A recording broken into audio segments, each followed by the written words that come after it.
नमस्कार दोस्तों, आज मैं आपको एक ऐसा बिजनेस आइडिया बताने वाला हूं जो गांव में भी चल सकता है, शहर में भी चल सकता है और सबसे बड़ी बात, ये फार्मर्स की प्रॉब्लम को सॉल्व कर सकता है, यानी किसानों की प्रॉब्लम को ये सॉल्व कर सकता है।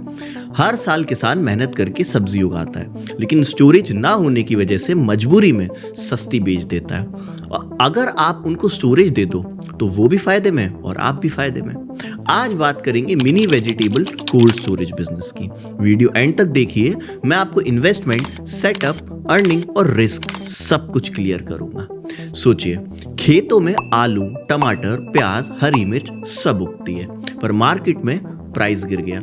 किसान के पास चॉइस क्या होती है? या तो सब्जी सस्ती बेच दो या सब्जी खराब हो जाए। आपने कई बार देखा होगा टेलीविजन पे, सोशल मीडिया पे कि कई साल किसान अपने टमाटर रोड पे फेंक रहे हैं, अपनी सब्जियां रोड पे फेंक रहे हैं, प्याज रोड पे फेंक रहे हैं, क्योंकि उनके पास कोल्ड स्टोरेज नहीं होता। और यही आप एंट्री लेते हो। आप उनको बोलते हो कि अपनी सब्जी मेरे कोल्ड स्टोरेज में रखो, जब रेट बढ़े तब बेच देना। इसे बोलते हैं सर्विस, और सर्विस बिजनेस में हमेशा मार्जिन होता है। ये कोई बड़ा वेयर हाउस टाइप प्रोजेक्ट नहीं है दोस्तों। मिनी कोल्ड स्टोरेज का मतलब है छोटा इंसुलेटेड रूम, कूलिंग यूनिट या रेफ्रिजरेशन सिस्टम और टेम्परेचर कंट्रोल। इसमें आप सब्जी, फल, आलू, प्याज, लीफी वेजिटेबल्स सब कुछ टेम्परेरी स्टोर करवाते हो फार्मर्स और ट्रेडर्स के लिए। अब आप अगर चाहो तो इसमें खुद भी सब्जी खरीद के बेच सकते हो या सिर्फ स्टोरेज पे रेंट मॉडल पे भी काम कर सकते हो। लेकिन सबसे बड़ी बात ये आती है कि इसमें इन्वेस्टमेंट कितना लगेगा। सबसे पहले तो आपको एक इंसुलेटेड रूम लगेगा, जिसकी कॉस्ट लगभग 40 से 60 हजार रुपए के बीच में आएगी। अब डिपेंड ये भी करता है आपके एरिया पे। कूलिंग यूनिट या फिर रेफ्रिजरेशन लगभग 70 से 80 हजार या 1,20,000, 1.5 लाख तक भी कॉस्ट आपकी जा सकती है। फिर आगे इसमें इलेक्ट्रिकल सेटअप, जो कि 20,000 के अप्रोक्स जाता है। यानी अगर हम टेंटेटिवली माने तो 1.5 से 2 लाख के बीच में आपका काम यहाँ पे खत्म हो सकता है। अब गांव में अगर जगह आपकी खुद की है तो कॉस्ट और भी कम हो सकती है। सोलर अगर आपने लगा लिया सोलर सिस्टम, तो बिजली का खर्चा और ज्यादा कंट्रोल हो सकता है। और हाँ, कुछ गवर्नमेंट सब्सिडीज की स्कीम भी मिलती है इसके अंदर कोल्ड स्टोरेज प्रोडक्ट्स में, जो कि स्टेट वाइज डिपेंड करती हैं। अगर आप चाहते हैं मैं उन स्कीम्स के बारे में डिटेल में आपको बताऊं तो कमेंट करके जरूर बताइएगा, मैं आपके लिए वो वीडियो भी बना दूंगा। अब बात करते हैं कि इस बिजनेस में पैसा कहां से आएगा। अब अर्निंग मॉडल समझिए। देखिए, आप किसान से बोलते हो कि आप इतना इतना यानी फलाना फलाना रुपए आप उनसे एक वीक का चार्ज करोगे पर क्रेट के हिसाब से, यानी जितना भी उनका एक ट्रॉली है, उस जितना भी उनका माल है उस हिसाब से उनसे पर वीक आप उनसे चार्ज लोगे। एग्जाम्पल के लिए, आपके पास 5 टन की कैपेसिटी है, ठीक है, आपके पास कोल्ड स्टोरेज है जो कि 5 टन की कैपेसिटी का है, रफली 5,000 किलो का। आप 1.5 रुपए से लेके 3 रुपए पर केजी पर वीक चार्ज कर सकते हो। कंजर्वेटिव ले लेते हैं 2 रुपए पर केजी मूल भाव अगर करना पड़ा तो 5,000 केजी के आपके पास स्पेस है, आप 2 रुपए केजी उनसे ले रहे हो, यानी 10,000 रुपए हफ्ते का आप उनसे चार्ज कर रहे हो। महीने का अप्रॉक्स 40,000 रुपए के आसपास।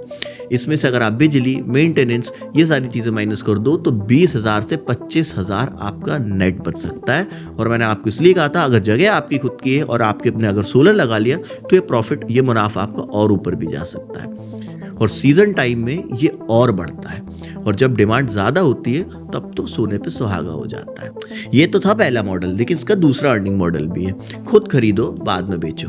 अगर आप थोड़ा बिजनेस माइंड यूज करो, जब मार्केट में टमाटर 5 रुपए किलो मिल रहा हो, आप कोल्ड स्टोरेज में स्टोर कर लो, 2-3 हफ्तों बाद 15 हो गया तब बेचो। कई लोग ऐसा करते हैं। यहां से ट्रेडिंग प्रॉफिट अलग से मिलता है, पर इस मॉडल में रिस्क भी होता है। तो बिगिनर अगर आप हो तो पहले स्टोरेज सर्विस मॉडल से शुरू करिए, फिर बाद में इस मॉडल पे आइएगा। अब आती है मेन चीज कि जगह कहां हो तो बेस्ट आपके लिए सिचुएशन ये चीज बिजनेस में रहेगी। देखिए, परफेक्ट लोकेशन होती है गांव के पास की मंडी, जहां सब्जी प्रोडक्शन होती है, या फिर मेन रोड से कनेक्टेड एरिया जो कि पास में हो, फार्मर्स जहां पे इजीली आ सके, किसान जहां पे इजीली आ सके, यानी फार्मर्स को ज्यादा दूर ले जाने की झंझट खत्म हो जाए। Convenience is equal to business. अब इस बिजनेस का फ्यूचर क्या है दोस्तों? देखिए, जब आपका काम चलने लगे तो कैपेसिटी बढ़ाइए।